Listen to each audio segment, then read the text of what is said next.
Welcome back to another episode of the Mainly Hoops podcast. We're back with another Big Ten team preview here. We've got the Penn State Nittany Lions.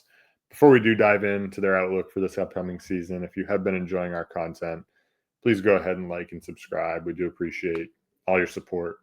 But starting on the offensive side of the ball first here, strengths-wise, Cody, what do you see in this area for Penn State? Yeah, I see some added on ball skill onto this roster. I think that's kind of the main thing. Ace Baldwin's gone and felt like he was playing for Mike Rhoades for 15 years, and obviously he was a good player. Had brought a brought a large impact to him at VCU and at Penn State for a couple of years. But the additions of Malai Tunka and Caden Mingo, even some front court skill and to Tabor Mirtic and Sasa Siani could turn this team into a more offensive centric group. But whether I like that remains to be seen or not. I really it's a weirdly built roster in my opinion. And then you have some guys off the ball and Josh Reed and Eli Rice who can bring some wing shooting upside at the very least. You know, there's more European influence on this roster, obviously, with Tunka Mirtic and Ivan Juric, who's most likely going to be coming off the bench. Like, I think this aspect could create some volatility since, they don't necessarily fit the road system, but I think maybe it brings a new, like, positive dimension to this group, particularly on the offensive side of the ball. It hasn't been an offense that's been all that creative. Like, outside of Baldwin, there hasn't really been anyone that can really create their own offense in a half court setting. But I do think they potentially have some guys now with particularly Tunka and Miritich that can provide some value. I think this team can also be solid on the offensive glass. I mean, you have Sasa Siani, who last season at USC was nearly a 15% offensive rebound rate. I think Miritich will be solid at the 4, and then Juric at the 5. I think he's just a bigger guy who can provide some value.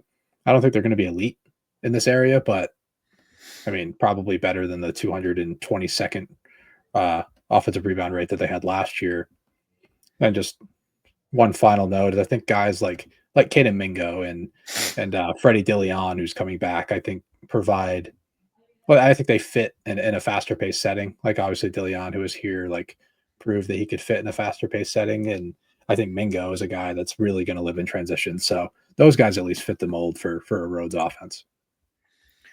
Yeah, I would agree. I mean, I think Mingo can help to push the pace a little bit. I just think like this roster, at least from on the weaknesses side of things, just has a lot of uncertainty, right? You mentioned a lot of European influence here. A lot of guys that haven't played massive roles. Um, and then you look at like the shooting talent overall. Um, I just don't really see a ton of talent on this side of the ball, right? Like Dillion, 28.9% from three. Um, Josh Reed, who subtract out that game he had against, was it Iowa State in the Big 12 tournament? And, he was probably like he shot at 31%. He's not overly comfortable looking shooting the ball. It seems like he shoots it to the sky sometimes. Like it's just not all that smooth. Um, and then some of the other guys, like the freshmen coming in or the guys coming from overseas. I don't really see a ton of shooting talent here, or a ton of like on ball creation, at least in the depth category. It's just really lacking overall talent and shot creation. Um, I don't really think a ton more needs to be said. I think Miritich can be okay as kind of like a playmaker at the 4 spot. Um, you know, I watched a bunch of his tape where it looks like he plays well out of like short roll situations. And being kind of a facilitator out of there. He can also, I think, maybe take some guys off the bounce from the 4 spot. But he's not a guy either that is really going to be a threat to shoot the ball. Overseas it looked like they just kind of sagged off him and dared him to shoot it, and really he had no interest. So it led to him playing more in like handoff game stuff. But I don't really know as if there's a ton of talent to play handoff game actions on this Penn State team. So I just have overall like talent concerns and like you mentioned, fit concerns with this offense. Yeah, for sure. I would agree. I think shooting was the main concern for me. You know, Tunka solid shooting splits on low volume, and you mentioned Reed, who I don't think is a fantastic shooter, but he's going to be one of their guys when it comes to wing shooting. Him and Eli Rice, they're fine, but I think outside of those three, there's not really much going for them. You know, guys in like Kate Mingo and Dillion or rim and transition reliant guards, and when you pair that with a non floor spacing front court, I think that just kind of caps what they can do on the offensive end. Like it's particularly in a half court setting. Mirotic playing in short roll is definitely an avenue that you can keep Siani down there as the low man, but that's putting a lot on an international guy in an offense that doesn't have really that much talent. So ultimately, I don't know how much of like a of an avenue that can be consistently. I like that idea for sure, but yeah, I am pretty worried about this team in a half court setting, especially if they don't have like a an efficient pick and roll operator. Like they knew that they kind of had one in past years with Ace Baldwin. If Tunka isn't that guy, I don't really see many other guys on this roster that can do that. I don't know how much feel for the game Mingo has at this point in time. Like he really wants to get out and run and get downhill, score it at the rim. I just don't really see him being a guy that initiates offense on a consistent basis for this team. So yeah, I think there's some pretty big concerns on this end. And Mike Rhoades' offenses typically haven't been fantastic. He had the best offense he's ever had as a coach last season, and they were 58th in adjusted efficiency.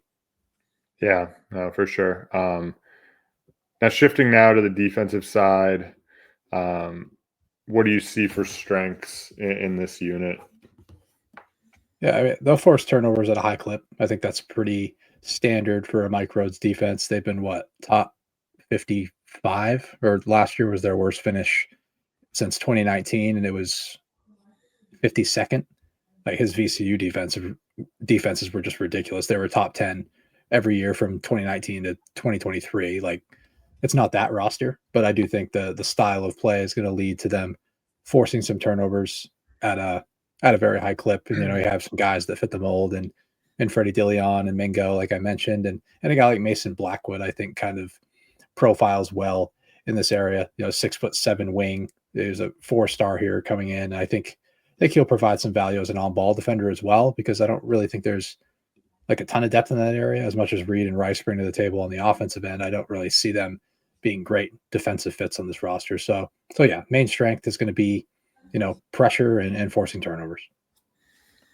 Yeah, I would agree. I think, you know, like you mentioned, it's been kind of typical of, Mike Rhoades' defenses. He hasn't had a team finish outside the top 50 basically in the last like 7 years. So I would expect that to be a strength again.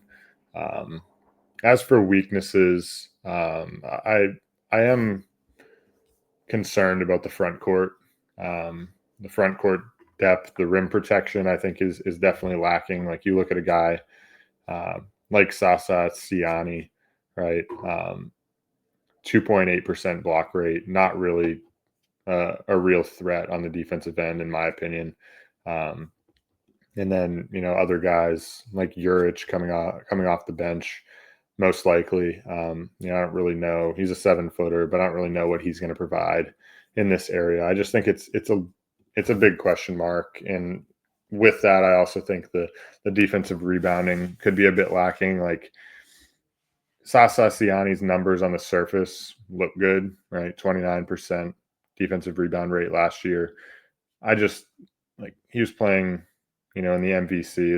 This is different now in the Big Ten. I just don't really see him as like that kind of athlete to really defensive rebound at 6'9" in the Big Ten at that great of a clip. You've got Josh Reed, who probably should be a better defensive rebounder, but he's not. So I don't really know, like, this team on the defensive glass, how good they're going to be. Penn State was 143rd last year in defensive rebound rate, 320 the first year of the Mike Rhoades era at Penn State. Obviously, this is a completely different roster, so it's hard to like compare, year to year. but I don't really think that this is going to be a team that's all that consistent on the defensive glass. Yeah, no, it's just I think the defensive end is a little bit lacking compared to past Rhodes teams, and I think that's a pretty big red flag for me. If you're a defensive minded coach and the defense doesn't look like a very strong point, it's pretty poor outlook. I just think it's one of the worst rosters that he's had. I think his VCU rosters blew this one out of the water, and I think the Penn State rosters the last 2 years were definitely better as well. And it kind of starts with the front court. Like these guys don't fit. Like they just don't really fit at all. Like Sasa Siani particularly just doesn't fit this scheme at all. Like you need like good recovery defenders in the front court and weak side rim protectors in this scheme. Like a Yannick Conan Niederhauser from last year was pretty perfect in this scheme. He's mobile, elite rim protection skills, like can high hedge and ball screens consistently while still being able to recover to his man and get back to the rim. Siani's not doing that. I just don't really understand what this addition was really. Like he's a below the rim big. Uh, a guy in Mirotic playing the four he had 2 blocks in 20 games last season. He's not going to be protecting the rim for you at all. And it might be Juric. I think we'll see. I think his game's pretty raw across the board, like more so on the offensive end, which I think is going to kind of limit his role on this team. So I am a bit worried. And, you know, like this is going to be a turnover reliant team, I think, once again. And, he had good effective field goal percentage defenses at VCU. And, since then, it hasn't really been pretty in that regard. I think they've been outside the top 150 in both years he's been at Penn State. I would project them to be maybe even worse this season, depending on how aggressive they can be. If they're not as aggressive, maybe they improve in that regard. But that takes away from like really the backbone of a Rhodes defense, which is getting after you and forcing turnovers. So ultimately, I really don't understand what he was doing with the roster build. Maybe just trying to build a little bit more offense for this season, but it's going to be at the expense of taking away the backbone of his team. Yeah, I would agree. I mean, we were talking about it off camera, right? The fit is just questionable. But maybe we're not seeing it, right? But I think so. I mean, I think I'm seeing it. I think I'm seeing it pretty clearly. I don't yeah. know. I mean, maybe not, but there's some guys down at the bottom of the roster that maybe can do something. You have a big man, freshman 4-star Justin Hauser that maybe can do something. And I mentioned Blackwood as a solid defender, but just I don't know what they provide on the offensive side. Right. So now looking team MVP, team X Factor, who'd you go with? I went with Caden Mingo as the team MVP.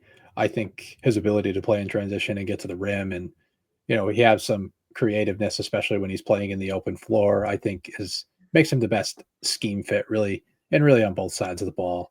I'm not sure if there's going to be a ton of pick and roll creation from him, but if they're able to get out in transition as often as Mike Rhoades wants to, I think he's going to be the main contributor in that regard. And my X factor, I went with Malai Tunka. I would have gone with like a front court piece, but I kind of already know what I'm getting from those guys. I think Tunka in the pick and roll game in a half court setting is going to be really big for this offense if they want to kind of shift the narrative on what a Mike Rhoades offense looks like. So yeah, I'll go with Tunka as the guy. I would assume he's going to start at the point guard position this year. Yeah. I went with a different MVP. I went with Freddie DeLeon, just simply like last year averaged 9.5 points a game. Not very efficient, but I expect him to make a little bit of a leap. I just feel like I can kind of count on him to at least give like 12 points, maybe.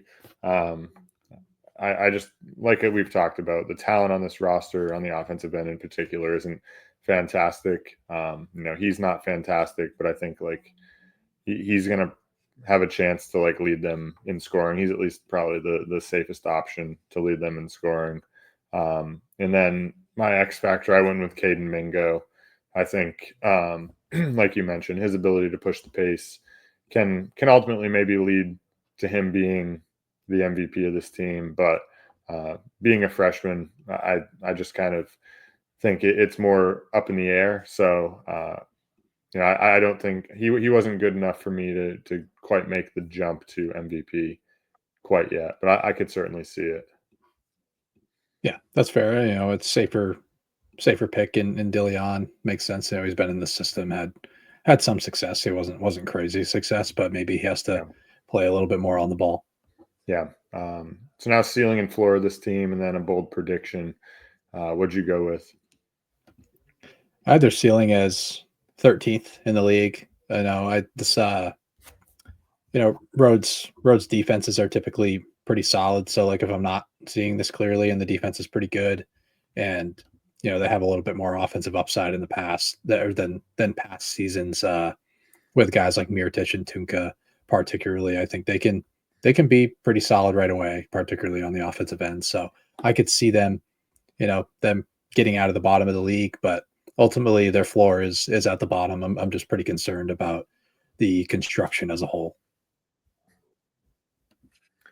Yeah, I said the ceiling could be maybe 14th. Um, I think I put them like a notch above the ceiling of where I had Rutgers, just because I think maybe there's a little bit more offensive punch here for Penn State. But ultimately, the bottom is also the floor for this team, much like a couple other teams. I don't really think much more needs to be said. Um, for me, my bold prediction, I think this offense finishes in the bottom, uh, or they finish outside the top 150 in adjusted offense per Torvik. I'll say it'll end up being the second worst uh, adjusted offense in Mike Rhoades' career after he left Rice. So it'll be worse than 153rd. This is going to be a funny bold prediction on the other side. I said that this is going to be the worst defense that Mike Rhoades has had since he was at VCU. So they were 141st in 2018, but I'll scratch that. I'll scratch that season. I'll say it'll be worse than 69th.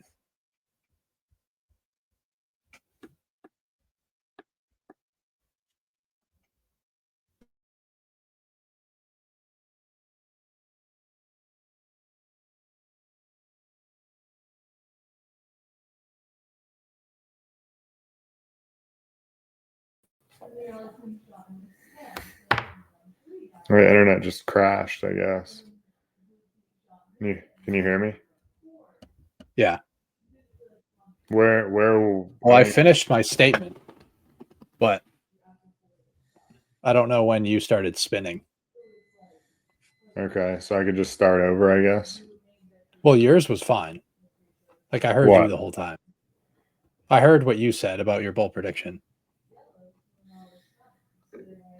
Okay. It was just like when I turned to mine, I think that's when you went out. Okay. I might just like restate my bold prediction again, Yeah, just to like. it might be better. Yeah, because it's actually going to be kind of funny what mine is when after I hear yours. So I guess we could just do that again.